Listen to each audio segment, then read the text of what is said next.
Voilà, mes amis, on est dans Parshat Chukat et on est aujourd'hui dans le Zohar. Et il y a deux versets.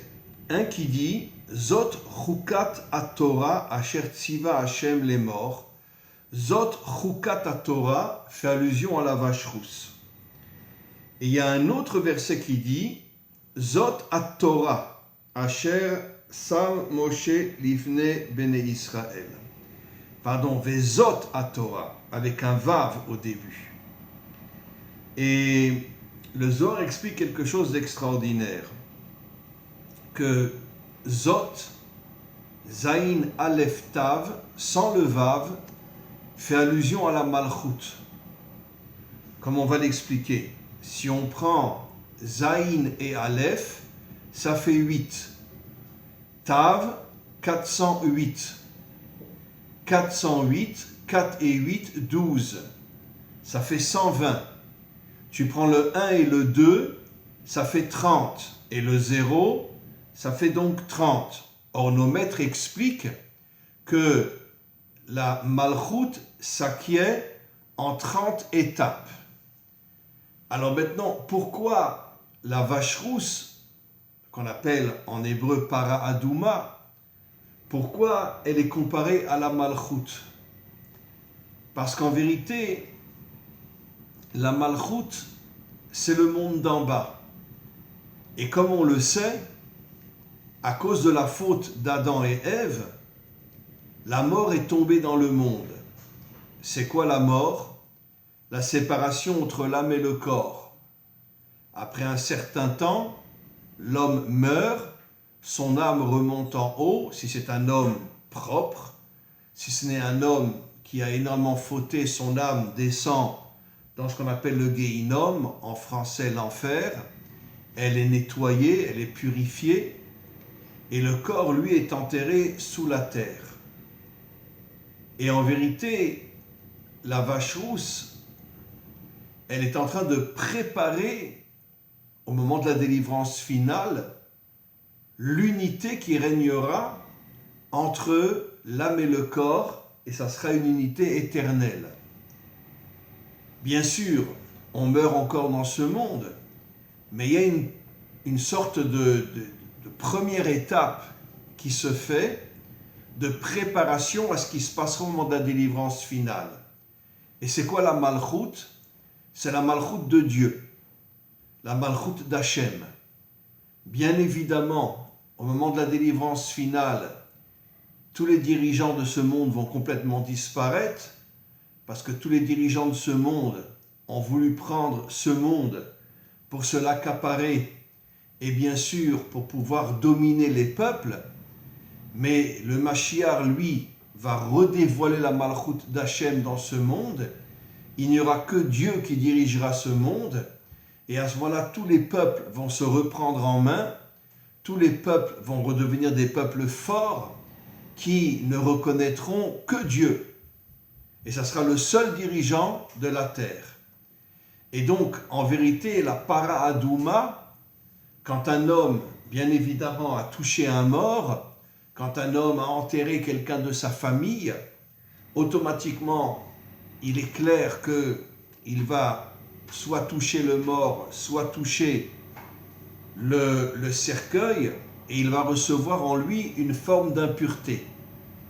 Et cette impureté ne peut pas partir sans le mélange entre les cendres de la vache rousse et ce qu'on appelle l'eau de vie, c'est-à-dire on mélangeait une source qu'on appelle l'eau de vie, Maïm Chayim, l'eau de vie avec les cendres, et cette eau de vie, elle prépare la reconstruction entre l'âme et le corps. Et donc c'est la raison pour laquelle maintenant, évidemment, on n'a plus de vache rousse, parce qu'on n'a plus le temple.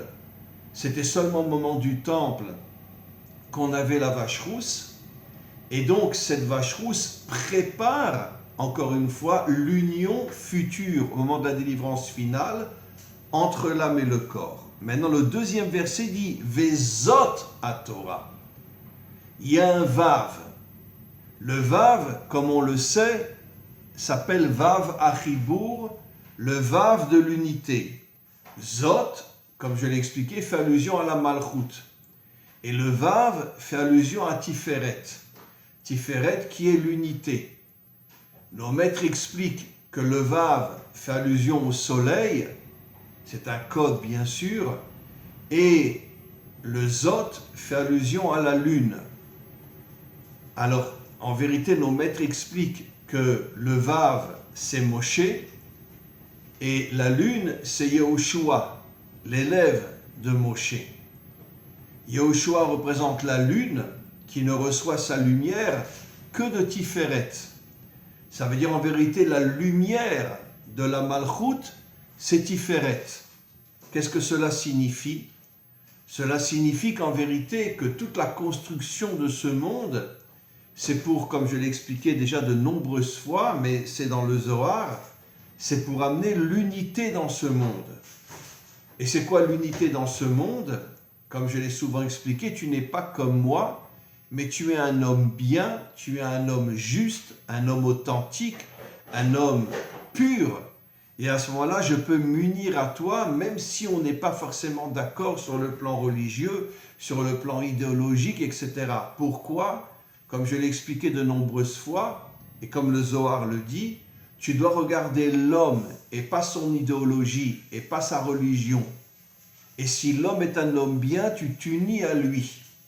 Et donc c'est la raison pour laquelle la Torah s'appelle Vezot, l'union entre la lumière de Moshe et Yehoshua qui est dans l'obscurité. La lune, c'est la nuit, mais Yehoshua reçoit la lumière de son maître, la lumière de Tiferet. Et comme on le sait, Moshe Rabbeinu ne s'est jamais marié avec une juive. Il s'est marié, sa première femme était une africaine, sa deuxième femme était une femme d'Arabie Saoudite, Tzipora. Et pourquoi Moshe, justement, ne s'est jamais marié avec une juive? Parce qu'il avait compris que toute l'union dans le couple, c'est justement l'union entre des êtres différents. La première épouse était une africaine, elle s'est convertie bien sûr. La deuxième épouse était une femme de Midian, d'Arabie Saoudite, elle s'est convertie bien sûr. D'ailleurs, Yitro et toute sa famille s'est convertie, à l'exception de Balak, qui n'a pas voulu se convertir. On le verra la semaine prochaine. Et donc, c'est la raison pour laquelle, encore une fois, Moshe a décidé de se marier avec deux non-juives qui se sont convertis, pour montrer justement que tout le travail de l'homme, c'est l'unité. N'oublions pas que Moshe, à l'âge de 3 mois, a été récupéré par la fille de Pharaon. Il a grandi jusqu'à l'âge de 20 ans. Il a grandi dans la maison de Pharaon. Sa fille, la fille de Pharaon, a caché qu'il était juif.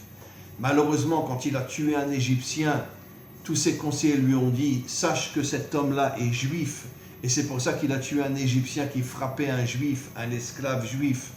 Et donc maintenant, tue-le. Moshe est arrivé à s'enfuir, il est parti en Afrique, c'est là qu'il a épousé une africaine, etc. Mais en tous les cas, Moshe a grandi pendant 20 ans dans la maison de Pharaon. Qu'est-ce que cela signifie? En vérité, cela signifie que la fille de Pharaon était une femme extraordinaire. Après, elle va se convertir, elle va se marier avec Kalev, qui était le chef de la tribu de Yehuda. Et Kalev lui aussi a épousé une convertie. D'ailleurs, Yehoshua aussi a épousé une convertie. Il a épousé Rachav, qui était dans le pays qui était dans la ville de Jéricho. Et malheureusement, c'était une prostituée pendant 40 ans qui n'allait qu'avec les rois et les princes. Mais elle a fait une teshuva inimaginable, parce que comme on le sait, le monde a été créé pour la teshuva. Elle a fait une teshuva inimaginable et Yehoshua a accepté de se marier avec elle. Ce qui veut dire que Moshe a épousé deux non-juives. Yehoshua, bien sûr, elle s'est convertie, mais a épousé une non-juive. Et Kalev aussi a épousé la fille de Pharaon. Ça veut dire qu'en vérité, Yehuda, qui est de la tribu de la Malchut, puisque Yehuda, c'est la tribu de la Malchut, a tout compris. il a compris que finalement, tout le travail d'Israël, c'est justement l'unité dans le monde. Alors maintenant, on va lire le texte. Les kaman mefaresh ma ben zot achuka, zot achukat Torah, qui est la vache chutz, ve zot Torah, et la Torah, c'est l'union entre Tiferet et la Malchut. Bo urei, viens et vois. Qui dit vrai à Torah em kedoshim, mitzad olam abriya. La Torah contient en elle une kedusha, une sainteté inimaginable. J'aime pas vraiment la traduction sainteté parce que le mot kedusha veut dire autre chose. La kedusha qui est au niveau de la bria, et la bria est au niveau de la bina. Comme on le sait, il y a 4 mondes. Le premier monde, le monde de Hatzilut, qui est au niveau de la sagesse divine. La bria, qui est au niveau de la bina. Après Yetzira, qui est au niveau de Tiferet. Et après le monde d'en bas, qui est le monde de la Malchut. Les 4 lettres du nom divin. Yud, la sagesse de Dieu. Le E, la bina. Le Vav, Tiferet, le monde de la Yetzira. Et après, le dernier E, qui est le monde de la Malchut. Et comme on le sait au moment de la délivrance finale, la Malchut va monter au-dessus de tous les mondes et va se connecter au Keter, qui est en vérité la couronne. Keter veut dire la couronne. La Malchut recevra la couronne du Keter et la Malchut se connectera à Hachem, se connectera à Dieu. Donc, la Kedusha est au niveau de la Bria. La Bria est au niveau, bien évidemment, de la Bina. Qu'est-ce que c'est la Bina? La Bina nous donne des forces surnaturelles. C'est ça, en vérité, la véritable Kedusha. La traduction sainteté, mais qui n'a rien à voir avec le mot Kedusha. Malheureusement, les traductions en français ou dans d'autres langues sont extrêmement falsificatrices. Mais la Kedusha est au niveau de la Bina qui nous donne des forces. Après, Ilaïn Inun, Elionim Mitzad Olam Yetzira. Alors là aussi c'est important. La Yetzira, en vérité Hatzilut, Bria et Yetzira sont 3 mondes spirituels. Le seul monde qui est un monde matériel et le monde de la Malchut qui est notre monde dans lequel on vit. La Yetzira s'appelle Elion. Pourquoi Elion? Alors si vous prenez la valeur numérique du mot Elion, Aïn Lamed, ça fait 100. Après, vous avez le Yud, 110. Vous avez le Vav, 100. Vous avez le Vav, 116. Et en vérité, le 16 et le Nun, ça fait 66. Ça veut dire qu'en vérité, Elion signifie 166. 1, 6, 6. Si vous prenez le 6 et le 6, ça fait 12. Et vous prenez le 1, ça fait 13.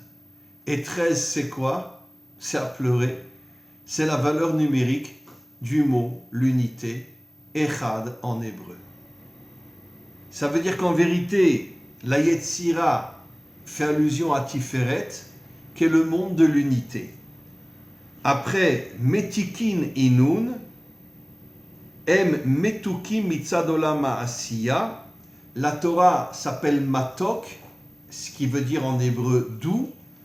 Elle est douce, elle nous amène, on pourrait dire, une sagesse inimaginable, et c'est par rapport au monde d'en bas.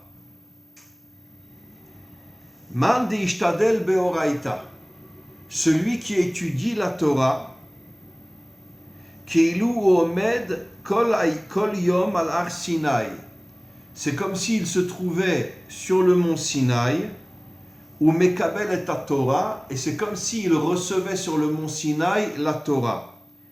Qui dit bourré veiske adam batorah, parce que tout homme qui s'occupe de la Torah, qui étudie la Torah, em notnim bo aviyot shetechalesh kedushata, ça lui donne des forces énormes.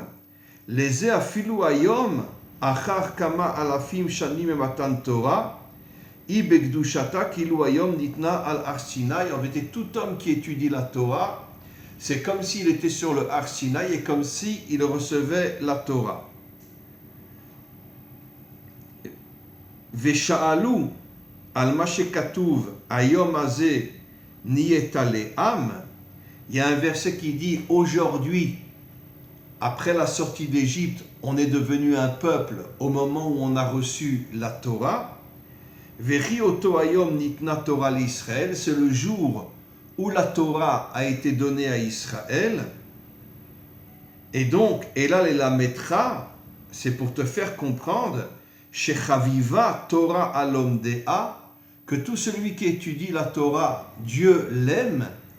Et c'est pour cette raison que seulement lorsqu'on a reçu la Torah, on est devenu un peuple, pour bien nous faire comprendre que sans la Torah, nous ne sommes pas un peuple, nous tombons complètement, et grâce à la Torah, nous devenons un peuple. Maintenant, c'est quoi la Torah? La Torah, il y a dans le mot Torah le mot Tor.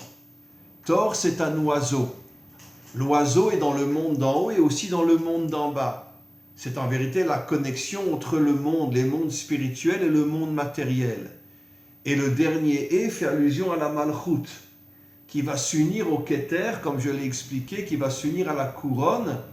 Et donc la Malchut va recevoir sa couronne et va devenir d'une certaine manière, au niveau de tous les peuples, pas seulement Israël, mais tous les peuples vont faire une teshuva inimaginable et tous vont se connecter à Dieu. On continue. Zot chukat ha-Torah, vezot ha-Torah. Dans le Zot chukat ha-Torah, il n'y a que la Malchut, et dans le vezot ha-Torah, il y a Tiferet et Malchut. Alors, qu'est-ce que cela veut dire? Et là, Raza Ilahahu, c'est un grand secret. Vezot ha-Torah, la Torah qui contient Tiferet et Malchut, les Harot Shezun Shneem Em Beyichud Echad, pour nous faire comprendre que la Torah arrive à unir le monde d'en haut avec le monde d'en bas, qui est Tiferet et Malchut. L'unité dans ce monde. L'unité n'est possible que si on se connecte au monde d'en haut. Parce que les mondes d'en haut sont des mondes spirituels et la véritable spiritualité nous aide justement à connecter la Malchut qui est le monde d'en bas à l'unité. Qui Zot I a Malchut, Zot c'est la Malchut, Vea Torah I Tiferet, et la Torah s'appelle Tiferet, s'appelle l'unité. Comme je l'ai expliqué, dans le mot Torah, il y a le mot Tor qui en hébreu veut dire un oiseau, qui est à la fois en haut et qui est à la fois en bas, qui arrive à unir les mondes. Ulichlol et Knesset Israël sheia Malchut, et la Malchut s'unit à Dieu, et Dieu bien sûr est Tiferet, puisque toute la volonté de Dieu dans ce monde, c'est d'arriver à unir les peuples, à unir Israël et les nations. Sheimsa kol echad dainu leorot al achdut gmura, que tout le travail de la Torah c'est d'amener l'unité dans ce monde. Shezot im atorah em be'achdut achat leorot shekol echad belo pirud, que il y aura au moment de la délivrance finale l'unité dans ce monde entre tous les peuples qui se débarrasseront de leur religion et se débarrasseront de leurs dirigeants et seront unis qu'à Dieu. Daïnou chez Tiferet chez Vav. Tiferet représente le Vav qu'on appelle en hébreu Vav Achibour. Gamken Klal et Malchut. Le Vav qui est Tiferet inclut la Malchut. Kemo shekolalnu et Malchut ima Tiferet. Et donc, Vezot à Torah, Vav Zot, Tiferet Malchut. La Torah, c'est l'unité, l'union dans ce monde. D'ailleurs, comme je l'ai déjà expliqué souvent, et je termine mon cours, il y a aujourd'hui un réveil inimaginable au niveau des Bnei Adam dans le monde. Vous ne pouvez pas imaginer le nombre de Bnei Adam qui mangent kasher et qui se circoncisent. Attention, ils ne veulent pas se convertir. Mais ils font deux choses très très importantes qui est la nourriture cachère et la circoncision. Et pourquoi? parce qu'ils veulent se connecter à Israël. Et donc, vous avez aujourd'hui des milliers de Bnei Adam qui, d'une certaine manière, qui n'étudient que la Torah. J'ai moi-même énormément d'élèves qui n'étudient que la Torah. Et pourquoi? Parce qu'ils ont compris que la Torah va créer l'unité entre les peuples. Voilà, on a terminé ce cours et Bezrat Hashem, on le reprend la semaine prochaine. Amen vechen yeh ratson.